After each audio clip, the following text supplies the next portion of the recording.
Hello everyone, again this is Umesh and you are watching New Ed.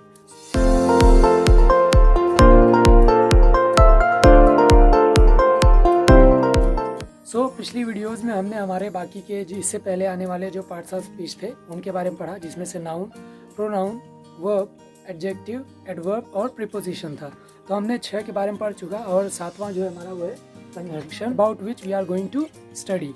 So conjunctions are words functioning as connectives of words, phrases और clauses. तो इसका कहने का मतलब है कि जो हमारा कंजंक्शन होता है वो किसी दो वर्ड्स या दो फ्रेजेस या क्लॉजेस को जोड़ने के लिए एक कनेक्टिव की तरह कार्य करता है। ठीक, तो इसके हम कुछ एग्जांपल लेते हैं, जैसे Suresh sang a song and Leela dance. तो यहाँ पे कह रहा है सुरेश जो है वो उसने एक गाना गाया और उस गाने पर लीला ने डांस किया। तो यहाँ पे एक ही सेंटेंस में सुरेश sang a सॉन्ग को लीला डांस से जोड़ दिया है एंड से। तो ये एंड जो है ये हमारा इस वाक्य में कंजंक्शन है। एंड जो हमारा वो कंजंक्शन है। Next example, he worked in a village और इन अ टाउन। तो यहाँ पे he worked in a village को इन अ टाउन को टाउन से जोड़ा गया है, जिसमें और ये काम कर रहा है। तो और जो है इसमें ये हमारा कंजंक्शन है। Next example, he and his wife smiled. तो यहाँ पे कह रहा है कि ही और फिर हिज वाइफ को जोड़ा गया है किससे, एंड से। तो इस सेंटेंस में एंड जो है हमारा वो कंजंक्शन है। तो ये हमने देखा हमारा कि यहाँ पे एंड और एंड इनमें जो है कंजंक्शंस है। लेकिन एक कंडीशन और है कि इस सेंटेंस में जो एंड है, इस सेंटेंस में दो क्लॉजेस को जोड़ रहा है, इस सेंटेंस में और जो है वो दो फ्रेजेस को जोड़ रहा है, और इस सेंटेंस में जो है ही एंड हिज वाइफ दो वर्ड्स को जोड़ रहा है। तो यही है कि अभी हमने इसके डिफिनेशन में पढ़ा कि वर्ड्स, फ्रेजेस या क्लॉजेस को जोड़ने वाले शब्द जो होते हैं वो हमारे कहलाते हैं कंजंक्शंस। कंजंक्शंस के कुछ नोट्स, मतलब एक तरह से कुछ ऐसे एक्सेप्शंस होते हैं या कुछ कंडीशंस होती हैं जिसको हमें जान लेना बहुत ज़रूरी है। जैसे conjunction is never align with objects like prepositions. तो इसके कहने का मतलब है कि जिस तरह से प्रीपोजिशन के जस्ट बाद हमारा ऑब्जेक्ट आ जाता है, जिस तरह से प्रीपोजिशन ऑब्जेक्ट से लगा हुआ होता है, जो हमारा कंजंक्शन होता है वो उस तरह से बिल्कुल नहीं होता है। ठीक, वैसे ही conjunctions never modify any part of speech like adverbs does but join words और सेंटेंसेस ओनली। तो मतलब यहाँ पे कह रहा है कि जो कंजंक्शंस होते हैं वो कभी भी किसी भी पार्ट ऑफ स्पीच को या किसी भी वर्ड को जो स्पीच में हो उसको मॉडिफाई नहीं करता है जिस तरह से एडवर्ब करता है, बल्कि उन दो सेंटेंसेस या दो वर्ड्स को जोड़ता है। इसके अलावा और कोई काम नहीं करता है, ना तो मॉडिफाई करता है, ना तो उसके बारे में एडिशनल इन्फॉर्मेशन देता है। फॉर एग्जाम्पल, जैसे I have seen this book before. तो यहाँ पे बिफोर जो है वो एडवर्ब की तरह यूज हुआ है। ठीक, और जो है यहाँ ही lived here before the war. तो यहाँ पे बिफोर जो है वो एक तरह से प्रीपोजिशन की तरह यूज हुआ है, जो रिलेशन बता रहा है कि जो वहाँ पे रहने वाला था वो बिफोर द वॉर, मतलब वॉर के पहले वहाँ पे रहता था। तो यहाँ पे बिफोर जो है वो प्रीपोजिशन की यूज हुआ है। But the rain fell before we reached home. तो यहाँ पे बिफोर जो है वो the rain fell we reached home दो सेंटेंसेस को जोड़ रहा है। ठीक, इसलिए यहाँ पे ये बिफोर जो है वो कंजंक्शन है। ठीक, तो यहाँ पे वैसे ही यहाँ पे देखेंगे हम इस सेंटेंस में कि ये जो बिफोर वो केवल जोड़ रहा है, वो ना तो किसी और के बारे में एडिशनल इन्फॉर्मेशन दे रहा है, ना ही वो ऑब्जेक्ट के साथ लगा हुआ है। यही चीज़ हमें यहाँ पे कहा जा रहा है। यहाँ पे हमने जो भी पढ़ा था कि क्या कहते हैं, अगर वो कंजंक्शन है तो वो केवल उन दो सेंटेंसेस या वाक्यों को जोड़ेगा, ना कि उसकी विशेषता बताएगा या उसके साथ जुड़ा रहेगा या रिलेशन बताएगा। तो चलिए अब हम हमारे काइंड्स ऑफ कंजंक्शन के बारे में पढ़ लेते हैं कि वो कितने काइंड्स के होते हैं। तो वो मेनली दो तरह के होते हैं, coordinating and subordinating. Coordinating conjunctions वो कंजंक्शन होते हैं जो दो इक्वल मार्क वाले क्लॉज, वर्ड्स या सेंटेंसेस को या फ्रेजेस को जोड़ते हैं। Joining, joins words, phrases or clauses of equal rank। ठीक, यहाँ पे कहने का मतलब है कि जो कोऑर्डिनेटिंग कंजंक्शंस होते हैं वो दो इक्वल रैंक वाले सेंटेंसेस या वर्ड्स या क्लॉजेज या फ्रेजेस को जोड़ता है। For example you are rich and I am poor, तो यहाँ पे यू आर रिच जो है एक पूरा सेंटेंस है वो सिंपल है, वैसे ही आई एम पुअर भी है, तो यहाँ पे एंड जो है वो एक हमारा कोऑर्डिनेटिंग कंजंक्शन है। Same here, I knocked at the door but nobody came, I knocked at the door, मैंने डोर पे बेल बजाई लेकिन नोबडी केम, यहाँ पर जो है इन दो सेंटेंसेस को जो कि इक्वल रैंक के हैं कि कोई आया भी नहीं और उसने दरवाजे पर नॉक किया था, तो यहाँ पे बट जो है वो हमारा कोऑर्डिनेटिंग कंजंक्शन है। वैसे ही अब हम देखते हैं सबऑर्डिनेटिव कंजंक्शन। तो सबऑर्डिनेटिव कंजंक्शन में जो होता है, जो सबऑर्डिनेटिव क्लॉज होता है वो हमारा प्रिंसिपल क्लॉज से जोड़ा जाता है। ठीक, मतलब कि जो सबऑर्डिनेटिंग क्लॉज होता है वो प्रिंसिपल क्लॉज से जुड़ जाता है। ये हम आगे पढ़ेंगे जब हम क्लॉज पढ़ेंगे, बट यहाँ पे अभी सिंपली ये जान लेते हैं कि जब सबऑर्डिनेटिंग क्लॉज प्रिंसिपल क्लॉज से जुड़ता है जिन वर्ड्स के द्वारा उन्हें हम सबऑर्डिनेटिंग कंजंक्शन कहते हैं। For example wait here till I come, तो यहाँ पे वेट हियर जो है हमारा सबऑर्डिनेटिंग क्लॉज है और आई कम जो है हमारा प्रिंसिपल क्लॉज है, क्योंकि उसके आने की बात की जा रही, तो यहाँ पे जो प्रिंसिपल क्लॉज है वो है आई कम, तो यहाँ पे जो जोड़ने का काम जो कर रहा है कंजंक्शन का वो है टिल।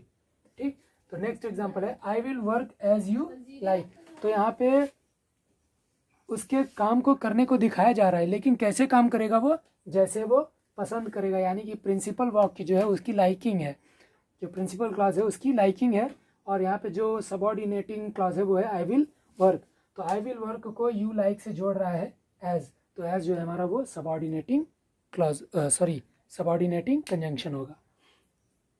चलिए अब हम पढ़ते हैं हमारे कोऑर्डिनेटिव कंजंक्शंस के बारे में। तो सबसे पहला है क्यूमुलेटिव कंजंक्शन, यानी कि ज्वाइनिंग टू स्टेटमेंट्स, तो इसमें जो है सिंपली दो स्टेटमेंट्स को जोड़ता है। For example he come here and reads, वो यहाँ आता है और पढ़ता है, तो यहाँ पे एंड जो है वो एक क्यूमुलेटिव कंजंक्शन है, क्योंकि ये दो सिंपल सेंटेंसेस को स्टेटमेंट्स को जोड़ रहा है और ये इन दोनों में संबंध को बताता है कि वो यहाँ आता है और पढ़ता है। ठीक, तो वैसे ही है Mohan as well as his sister came here, तो यहाँ पे कह रहा है मोहन के साथ साथ उसकी बहन भी यहाँ पर आई, तो यहाँ पे जो एज वेल एज है वो हमारा एक क्यूमुलेटिव कंजंक्शन है। ठीक, तो ये था हमारा क्यूमुलेटिव कंजंक्शन। अगला है अल्टरनेटिव कंजंक्शन, जो जॉइनिंग गिविंग ऑप्शन, मतलब जो दो सेंटेंसेस या क्लॉसेस को जोड़ता है उसके साथ साथ ऑप्शन देता है कि आप उसमें से एक को चुन सकते हैं। For example either come in time और डोंट कम एट ऑल, तो इसमें कह रहा है या तो टाइम पर आओ या फिर बिल्कुल आओ ही नहीं, तो यहाँ पे उसको ऑप्शन दिया रहा है या तो आओ या तो मत आओ, आओ तो टाइम पे आओ, नहीं तो मत आओ। ठीक, तो यहाँ पे हमारा जो है ईदर और ये हमारे अल्टरनेटिव कंजंक्शंस है, और ये अल्टरनेटिव कंजंक्शंस हमेशा साथ में यूज होते हैं, एक स्टार्टिंग में आएगा तो एक मिडिल में। ठीक, अगला है do this otherwise I shall beat you, तो इसमें अदरवाइज जो है वो हमारा अल्टरनेटिव कंजंक्शन है, जिसमें से उसको ऑप्शन दे रहा है कि आओ और नहीं आओगे तो मार खाओ। ठीक, तो इसमें उसको ऑप्शन दिया जा रहा है इसको करो नहीं तो मार खाओ, तो अदरवाइज हमारा अल्टरनेटिव कंजंक्शन है। अगला है एडवर्सेटिव कंजंक्शन, मतलब कि एडवर्सिटी को दिखाएगा, डिफरेंस को दिखाएगा, तो वही यहाँ पे जॉइंस विद अपोजिशन, जॉइन करेगा, जोड़ेगा दो सेंटेंसेस या क्लॉजेस को, लेकिन उसके साथ साथ उसमें डिफरेंस को भी, या उससे अलग सेंटेंस के तो जो होंगे एक अलग होगा तो दूसरा उसके जस्ट अपोजिट होगा। For example he is strong but not confident, कह रहा है कि वो स्ट्रॉन्ग तो है लेकिन उसके अंदर कॉन्फिडेंस की कमी है, तो यहाँ पे जो बट है वो इन दो सेंटेंस के फ्रेजेस को जोड़ रहा है, लेकिन यहाँ पे अलग बता रहे हैं, वहाँ पे यहाँ पे स्ट्रांग है तो यहाँ पे उसके पास कॉन्फिडेंस नहीं है। ऐसे ही है he is poor yet he is happy, तो यहाँ पे कह रहा है कि वो गरीब है लेकिन फिर भी वो खुश है, तो यहाँ पे उसका गरीब है लेकिन फिर भी वो खुश है। तो ऐसे ही अगला है इलेटिव कंजंक्शंस। इलेटिव कंजंक्शन जो होते हैं वो दो वाक्यों या शब्दों को जोड़ते हैं और जोड़ते हुए वो रिजल्ट की तरफ बताते हैं या उसका परिणाम क्या होगा उसकी तरफ इशारा करते हैं। For example you are tired so you should take rest, तो यहाँ पे कह रहा है तुम थके हुए हो इसलिए तुमको रेस्ट करना चाहिए, थके हुए तो उसका परिणाम के तौर पे तुमको रेस्ट करना चाहिए। तो इसमें सो जो है हमारा वो इलेटिव कंजंक्शन है। अगला है you are late therefore you are fined. तो कह रहा है तुम लेट थे, तुम देरी से पहुंचे इसलिए तुमको फाइन लगाया गया, तुमने फाइन दिया। तो यहाँ पे देयर फॉर जो है वो एक इलेटिव कंजंक्शन है जो कि यहाँ पे बता रहा है कि तुम लेट थे, जिसके रिजल्ट के, जिसके आउटकम के तौर पे तुमको फाइन लगाया गया। तो चलिए अब हमारे सबऑर्डिनेटिव कंजंक्शंस के बारे में पढ़ लेते हैं। तो जिसमें सबसे पहला आता है हमारा वो होता है टाइम्स रिलेटेड। तो I waited for Ravi until he came, मैंने रवि का इंतज़ार किया जब तक वो आया। तो यहाँ पे अंटिल जो है वो हमारा एक सबऑर्डिनेटिंग ऑब्जेक्ट कंजंक्शन है जो कि टाइम्स रिलेटेड है। तो इसके कुछ और एग्जांपल हैं जैसे before, after, when, while, as soon as, no sooner than, till. तो ये हमारे टाइम से रिलेटेड सबऑर्डिनेटिव कंजंक्शंस हैं। उसके बाद आता है हमारे कंडीशन से related subordinating conjunctions. For example unless he works hard he can't get success. तो यहाँ पे अनलेस जो है उसके कंडीशन को बता रहा है कि जब तक वो हार्ड वर्क नहीं करेगा वो सक्सेस को प्राप्त नहीं कर सकता। तो अनलेस जो है हमारा कंडीशन रिलेटेड सबऑर्डिनेटिंग कंजंक्शंस है। अगला है हमारा मैनर, यानी कि उसके करने का तरीका, उससे रिलेटेड सबऑर्डिनेटिंग कंजंक्शंस होंगे जैसे I will work as you like. तो यहाँ पे एज जो बोल रहा है उसके करने का तरीका बता रहा है कि जैसे वो कहेगा, जैसे उसको पसंद है उस तरीके से वो करेगा। तो यहाँ पे एज जो है वो मैनर रिलेटेड सबऑर्डिनेटिंग कंजंक्शन है।